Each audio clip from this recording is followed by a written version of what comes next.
So in my entire life, I've only owned iPhones from the original SE to now almost 10 years later, the iPhone 17. So naturally, because of that, I have never used an Android phone of any kind, but today that'll change because I'll be trying out the Google Pixel 10 Pro. And to be very clear up front, I am not switching to this phone here. This isn't even mine. I'll explain why I even have this in the first place in a second, but my phone or not, I do get to unbox it, which is awesome. And that already brings up the first point.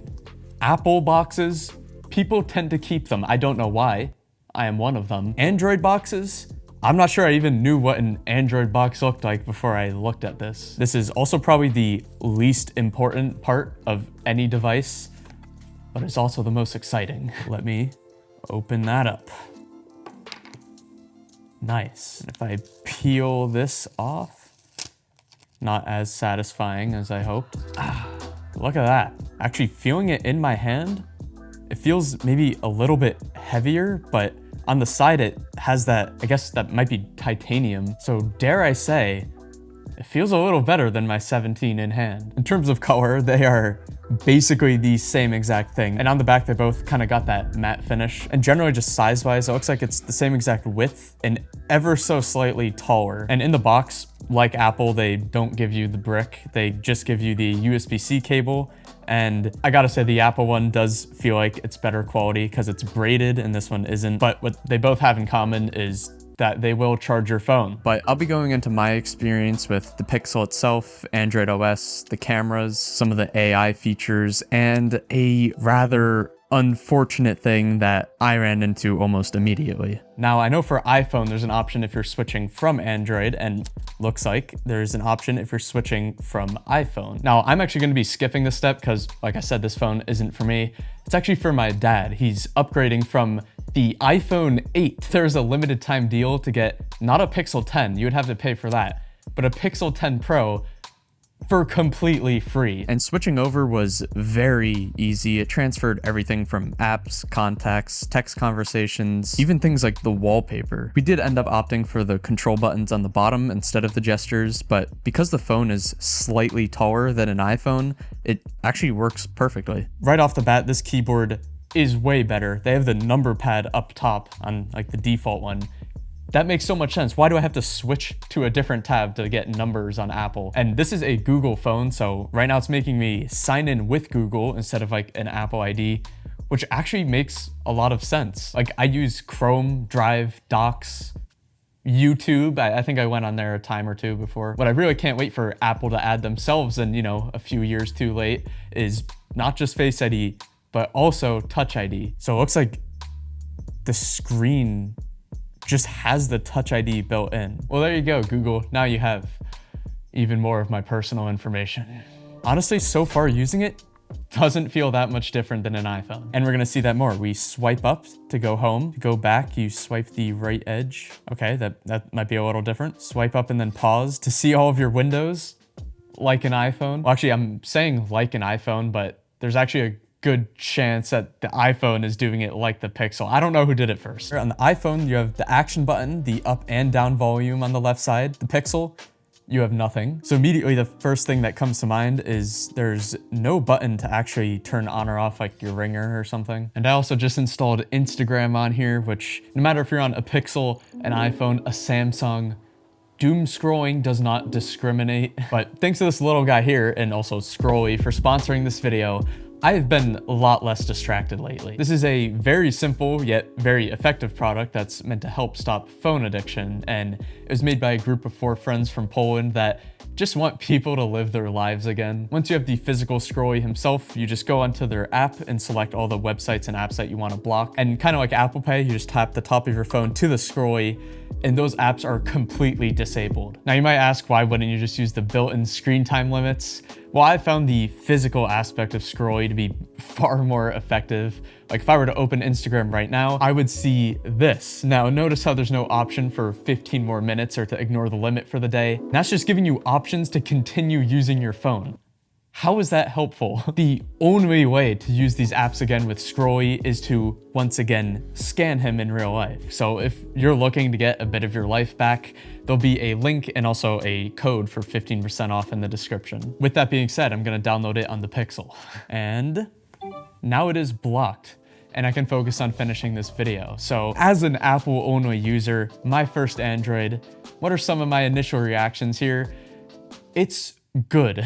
Right off the bat, there are some things I immediately like more than the iPhone, and one of those is, of course, the fingerprint ID option. Like, that just makes sense, and I feel like Apple has the potential to add that technology. And my next point here is really the big idea that should be taken away from this video. They are very, very similar, from things like 120 hertz to the quality of the display, things like brightness, but it's just surprising how similar Android is to iOS. A few things like having to swipe down twice to be able to control the brightness, or having the control and notification center all in one place, I would have to get used to. But to little features like holding down the same button to activate the AI, or having features like the always on display available, my muscle memory doesn't really have to change. But something small that I actually do prefer on the Pixel are the sounds when you unlock your phone, lock your phone, or open apps. At least for me, it's just more satisfying to my ears. I definitely do still prefer the kind of liquid glass aesthetic. It just feels more, I guess,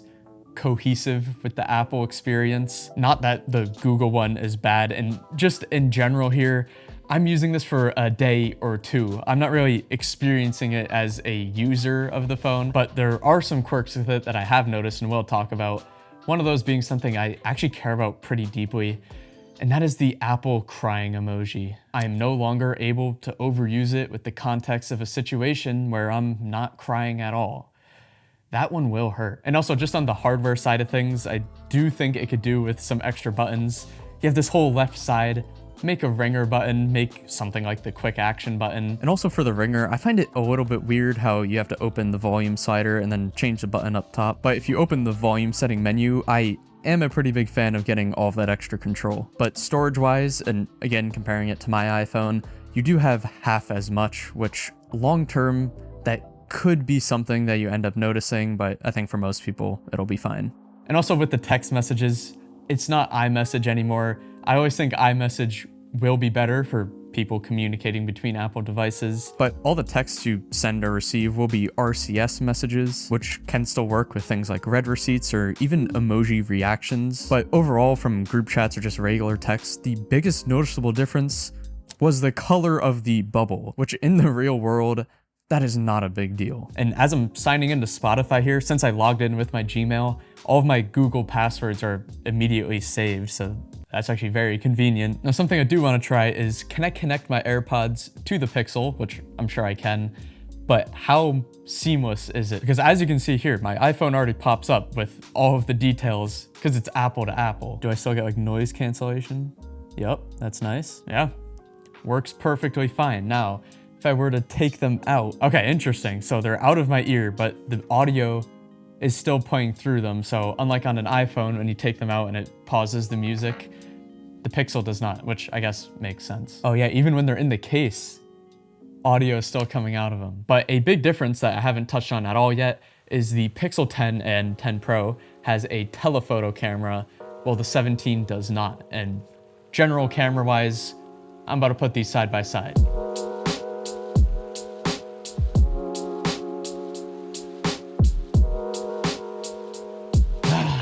Boy, do I have an update. Matter of fact, you see these pants here? Let me get a little closer. See, this is called a zipper, and there's little metal bits here, and most people put their phones in their pockets. So I guess you kind of figure when you take your phone out and it rubs against the metal bits, it's not gonna scratch up the bottom of it where it can't really be buffed out. Now, it's not the worst thing in the world, but this is not my phone. I'm giving this to my dad, or it's my dad's phone and he let me use it for this video. I don't know if that's just a slightly different material. I know that was happening on the iPhone Pros. So I would definitely recommend putting a case on it, which is what we did, but at the very least, just make sure there's no coins or keys or anything in your pocket that'll scratch it up. But for video and photo, I did just test both of these cameras to get it onto my MacBook.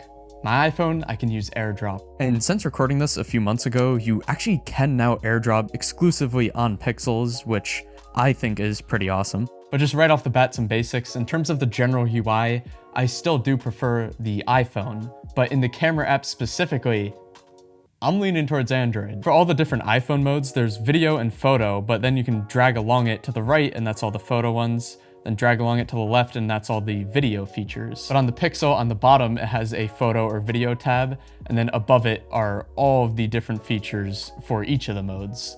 And for me, that makes sense. And then towards the top of the iPhone, you have all the different settings you can select in a few different corners, but for the Pixel, you have it on the bottom left, and it has everything all in one spot. And I think that just works much better. I do think it's a little prettier looking on the iPhone. Either way, both of them, I had no problems getting the settings I want. Starting with the general kind of shot I'd be using in one of my videos, this is the iPhone, and then this is the Pixel. To me, the iPhone does look better. I think the iPhone here is a little bit more warm, even though I switched the photographic style. The Pixel looks a little bit better color-wise, but in terms of the two, the Pixel looks a little like over sharpened and it's just phone footage. Now the Pixel can record in 8K, but I just don't think that's really needed. One of my favorite features on the iPhone's camera is the cinematic mode. It just adds a little nice touch, I think. And there is an alternative to that on the Pixel called blur. Now this is the iPhone footage, a nice little touch of background blur. And this is the Pixel footage. Now it is a little over blurred. You can dial it down like you can on the iPhone, but that's not why I think this doesn't look very nice. If you take a look in the top right corner here for the iPhone, that looks pretty clean. And then you go down to the Pixel, it just looks very like grainy and not in the good way. But talking about grains, take all of this with a grain of salt. This could very well be user error because, you know, I really don't understand Android yet. So this is the ultra wide on the iPhone. As you can see, it does a good job of getting the wide angle with not a lot of noise. Like, it's a clean looking image. It doesn't have a lot of contrast though, and something about the colors just still looks off. And this is on the Pixel. Granted, I just stood up and recorded this, so I'm not in frame. You can tell though, there's a lot more contrast. It's darker, it looks richer, and the colors look natural, which I think that's a big thing. Now, believe it or not, I did take things outside here. This is me standing there on the iPhone, and I mean, quality-wise, it looks great. But the Pixel, this, to me at least, looks much better color-wise. Like, look at my skin. On the Pixel, that's what it looks like in real life. Like, if you look at the grass on the iPhone versus on the Pixel just gets the colors right. And then I'm not much of a photo guy, but I, of course, tested out the photo camera. Some big differences here. This is on the iPhone right here, and then this is on the Pixel. The Pixel is more contrast, more saturation. It's a much more like vibrant image to look at. And both of these are on the standard sensor. If we take it to ultra wide, this is on the iPhone, and then this is on the Pixel. Again, just look at the color difference. I could probably edit the iPhone picture to get it looking a little more like this, but right out, the Pixel looks way better picture-wise. I think this isn't because the Pixel has a better camera, it's just because the Pixel processes the images better. And of course, the Pixel has the telephoto lens, so standing in the same place, this was the ultra-wide, this was the standard, and this was the telephoto. That is impressive. Oh, how could I forget on the selfie? This is me on the iPhone, and then this is me on the Pixel. And I gotta say, the Pixel wins again. And it's important to note that a lot of social media platforms are just optimized for iPhone media, like pictures and videos. So after uploading it and compression and all of that, iPhone media might look better. But now I'm gonna test the AI. And I'm afraid this isn't gonna be close. Like, if I ask Siri, get me to the closest Chipotle. See, it has 3 options. Just get me there. If I ask Gemini, get me to the closest Chipotle. And look, Google Maps, I mean, I have to set this up because I haven't yet, but the map is up. This is how to get there in 1 step. What happened to the New York Giants running back? Working with ChatGPT. Which New York Giants running back are you asking about? Maybe the one that blew his ankle out a few weeks ago. What happened to the New York Giants running back? The rookie running back, Cam Scatabo, suffered a season-ending dislocated ankle injury. It gets the name right, it figures out which one I'm talking about, and it tells me exactly what happened. Thanks for being useful. And to test some of the removing things from a photo feature, you go to the edit and the clean up button. And let's say I want to remove this mouse right here, and it kind of removes it. Let's see how that works on the Pixel. Okay, Google Pixel. This is just burning my precious time. I'll put it on screen later. Is it better? Is it worse? I don't know. And battery life on this is on par with the 17, might be a little bit better. I think when I unboxed it, it was around 65%, and now it's at 33. And it's been on and off on max brightness sitting here. I was recording on it. I was screen recording on it. It's pretty good. So in conclusion, this was my first ever Android experience, which I'm glad I documented it. Like before, I was never really able to like agree or disagree with the other side because I never really knew what it was like. But now I definitely have a bit better of an idea, and they are phones. They're both good, man. I mean, I have Apple products, so I prefer Apple. But a lot of things, like even just swiping up like this and moving through tabs, is the exact same. I would love to make like an Apple versus Android video, but this is only the Google Pixels. Android, there's so many options. There's the flips, the folds, the Samsung Galaxies, the Vivo X200s, the nothing phones, the OnePlus. There's a lot of unique choices there that Apple just lacks. And people love to say that iPhones just work, and they do. But so do Androids. Thank you for watching, and if you happen to enjoy, feel free to subscribe.